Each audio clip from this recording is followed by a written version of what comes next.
So, iPads have started to come out officially by our premium Apple resellers, and you may be stuck wondering, what iPad is best for you?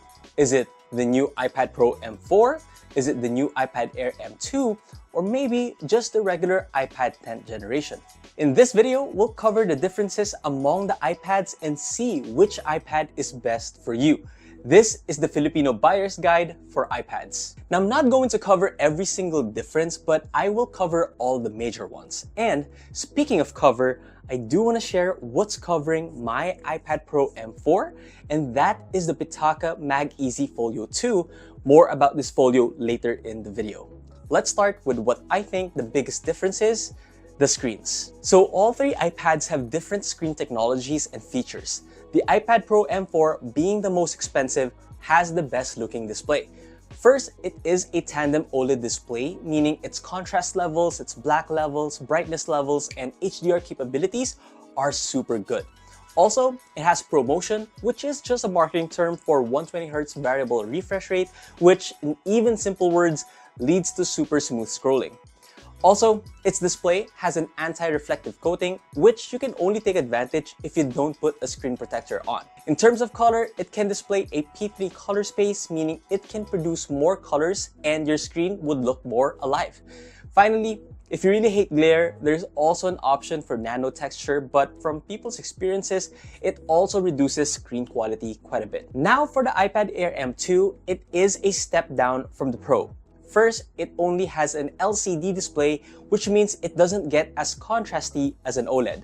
Because of this, it cannot display HDR or Dolby Vision since it doesn't have any local dimming capabilities. It also doesn't have ProMotion, so it's stuck with 60 Hz.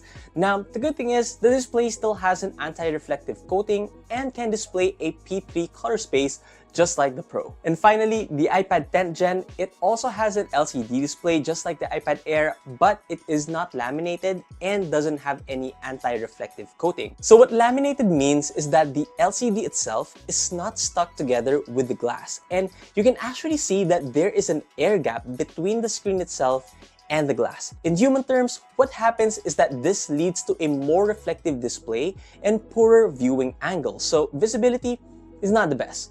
And yes, both iPad Pro M4 and iPad Air M2 have laminated displays.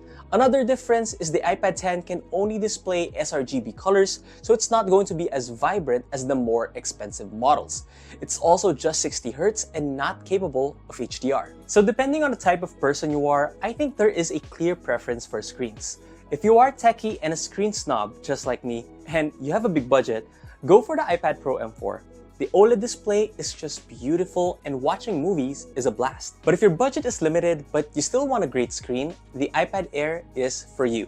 I think the big thing that's noticeable there is the P3 color and laminated display.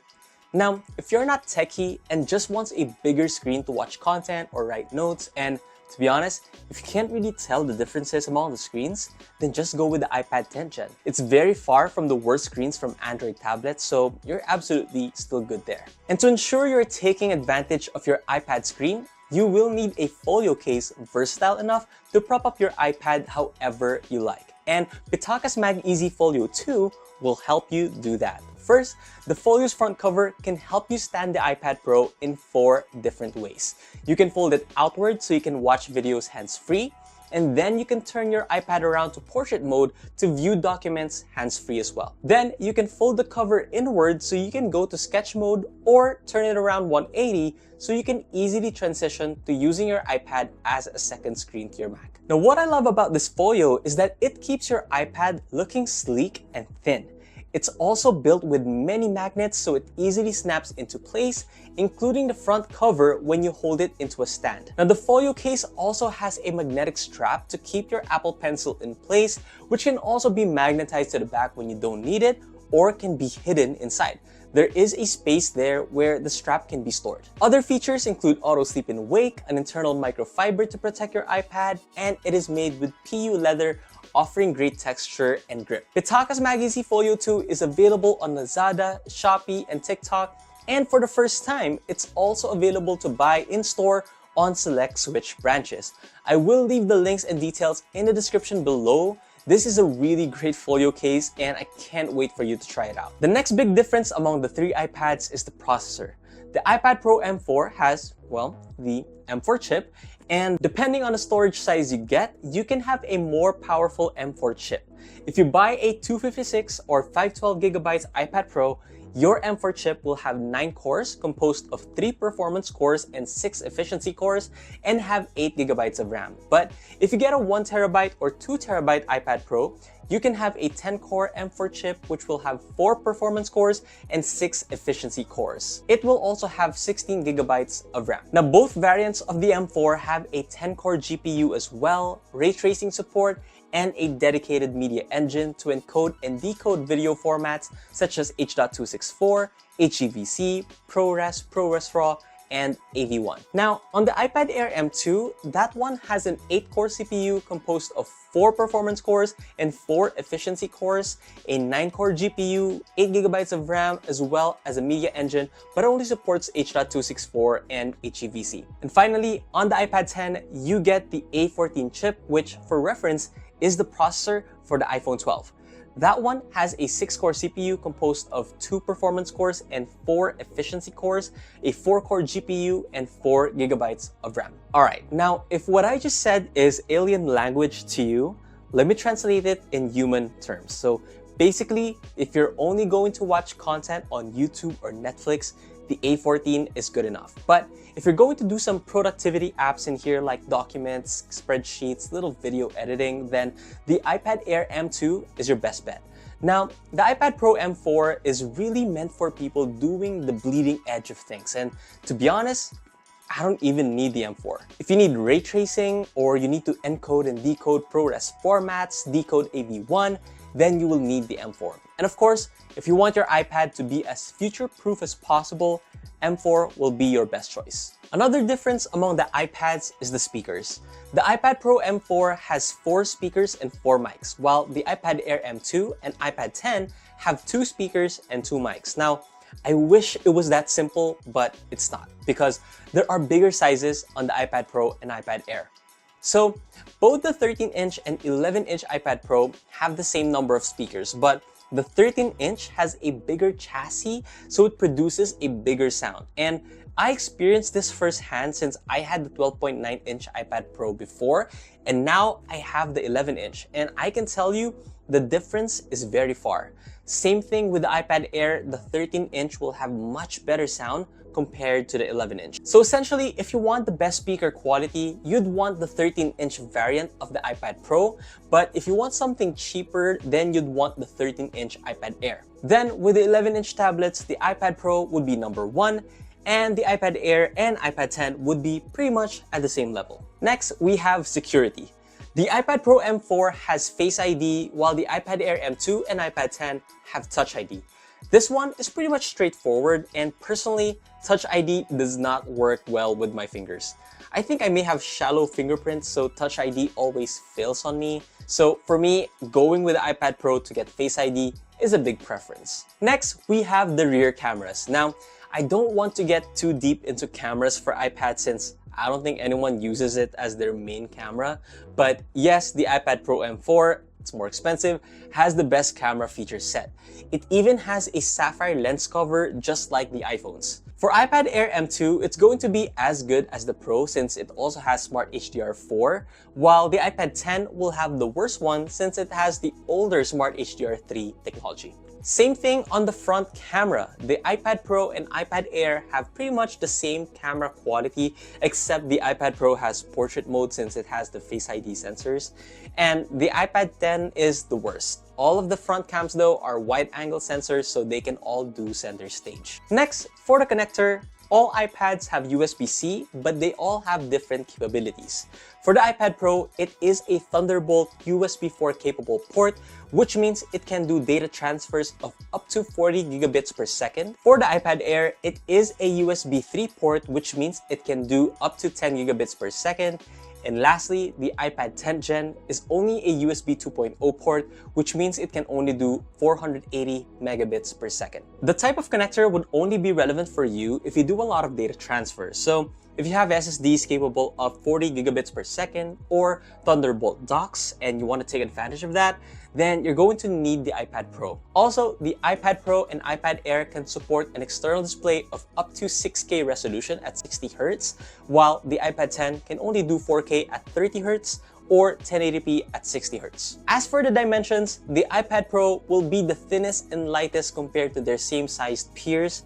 It's actually quite amazingly thin, and if you want to see my reaction unboxing the M4 iPad Pro, please take a look here. The iPad Air M2 is 1mm thicker and a little bit heavier compared to the iPad Pro, while the iPad 10th Gen is 1mm thicker again compared to the iPad Air and a little bit heavier again. As for battery, all of them advertise 10 hours of battery life, which I can also confirm. All of the iPads are compatible with the Apple Pencil USB-C version, while only the iPad Pro and iPad Air are compatible with the new Apple Pencil Pro. So if you need the new features of the Apple Pencil Pro, just like barrel roll, the squeeze function, or Find My capabilities, then you'd have to get the iPad Air or Pro. Now, all of the iPads have different Magic Keyboard capability. The iPad Pro has the new Magic Keyboard with the Force Touch trackpad, function row, metal deck, and a faster pass-through charging. The iPad Air M2 is compatible with the old Magic Keyboard that has no function row but still has pass-through charging and the floating design. And the iPad 10th Gen is compatible with the Magic Keyboard Folio, which has the function row, a very adjustable stand, an even removable keyboard, but it doesn't have pass-through charging. Pass-through charging, by the way, means the keyboard has its own USB-C port, so you can charge using that port. And you can keep your other port in the iPad free to use for other things. On the Magic Keyboard for iPad Pro and iPad Air, you can do that, but not on the iPad 10th Gen. Alright, conclusion time, and I think I would conclude this by recommending an iPad per consumer type. If you are a student, I think the best iPad for you would be the 13-inch iPad Air M2. I think the bigger size would make a huge difference when conducting research, writing documents, taking notes, using Excel, or even reading books. It's the closest thing to a laptop replacement while getting all the advantages of being an iPad. If that one is too expensive, you can also get the iPad 10th Gen or the 11-inch iPad Air M2. If you're going to have lots of browser tabs and you're going back and forth with your books and documents, you might need that extra power on the 11-inch iPad Air M2. Personally, I would not want to experience slowdowns during these types of sessions because that would be extremely frustrating. But if you're a student that does lighter work like reading your book or taking notes, then the iPad 10th Gen will be fine. Next, if you're buying an iPad for entertainment, then it will depend on how much of an enthusiast you are. If you cannot tell the difference among the screens and just wants a bigger screen to watch shows, then the iPad 10th Gen is enough for you.